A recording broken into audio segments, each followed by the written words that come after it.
మరి ఇప్పుడు ఇప్పుడు సపోజ్ ఒక ఐఐటి అబ్బాయి ఐఐటిలో సీటు కొట్టాలంటే కొన్ని లక్షల మందిలో 10,000 సీట్లు ఉంటాయి. ఐఐటిలో సీట్ వచ్చి కష్టపడితే వాడికి 2 లక్షలు 3 లక్షలు జీతం వస్తుంది. ఐఏఎస్ ఎగ్జామ్ పాస్ కావాలంటే 10 లక్షల మందిలో ఒక 1000 మంది.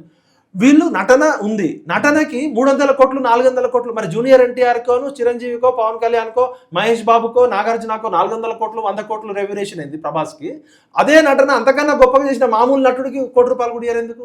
వీళ్ళకి ఒక అర్హత, వీళ్ళకి ఒక టాలెంట్, నటుని అంటే ఎవరికి వాళ్ళు డిక్లేర్ చేసుకుంటారా? మహేష్ బాబు రెమ్యురేషన్ 300 కోట్లు, ప్రభాస్ రెమ్యురేషన్ 500 కోట్లు అంటే అది ఎవరు డిసైడ్ చేస్తున్నాడు? టాలెంట్ గౌరవిస్తాం.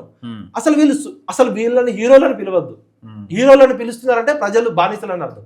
వాడు సూపర్ స్టార్ ఎట్లయితేనండి, వాడికి 65 ఏళ్ళు 70 ఏళ్ళు వస్తాయి, వాడు జుట్టు వాడిది కాదు, పొట్టవాడిది కాదు, బట్ట వాడిది కాదు, ఏది వాడిది కాదు, వాడు ఫైటింగ్ కూడా డూబు, వాడు డైలాగ్ డెలివరీ డూబు, వాడు డాన్స్ డూబు, ఈ గ్రాఫిక్స్ తో పెడతాడు.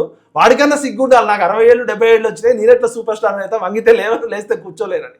కొన్ని కుటుంబాలు కొన్ని కులాలు వచ్చి సినిమా ఇండస్ట్రీని మొత్తం మాఫియా చేసింది. మరి సజ్జనార్ గారిని నేను రిక్వెస్ట్ చేస్తున్నా, సినిమా ధరలని పెంచి ప్రజల మీద, పేద ప్రజల మీద, లేకపోతే ఆ టీనేజ్లో ఉన్న యువకుల ఎమోషన్ని క్యారీ చేసుకొని హీరోల పేరు మీద ఎంతమంది చచ్చిపోతున్నారు? అసలు ఫస్ట్ ఐబొమ్మ రవి చేయడం వల్ల ఈ సినిమా ఇండస్ట్రీ చేసే మాఫియా మొత్తం బయటకు వచ్చింది.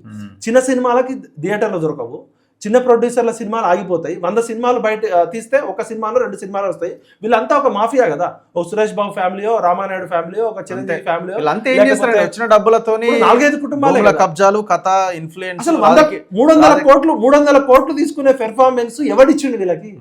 అంటే మళ్ళీ ఇక్కడేమో 300 కోట్లు తీసుకుంటారు హీరోలు, ప్రొడ్యూసర్లు బాగానే ఉంటారు, డైరెక్టర్లు బాగానే ఉంటారు, హీరోలు బాగానే ఉంటారు. మరి సినిమా ఫెయిల్ అయితే ప్రజలు టికెట్లు ₹1000 టికెట్ అయిందండి. పాప్కార్న్ చాలా మంది మధ్యతరగతి ప్రజలు ఇలా ఐబొమ్మ రవిని ఎందుకు హీరోలాగా చూస్తున్నారు? మేము ఐమాక్స్కో ఎక్కడికైనా వెళ్తే 2-3 వేలు ఖర్చు అవుతున్నాయండి, ఏంది అంటున్నారు. అంటే ప్రభుత్వం చట్టము వీళ్ళకి చుట్టమైంది. మొన్న అల్లు అర్జున్ ఇష్యూలో కేసు జరిగినాక మేము స్పెషల్ షోలకి పర్మిషన్ ఇవ్వమన్నారు. మళ్ళా వెంకటరెడ్డి సినిమాటోగ్రఫీ మంత్రికి తెలియకుండా ఇంకో సినిమాకి ఇచ్చారు.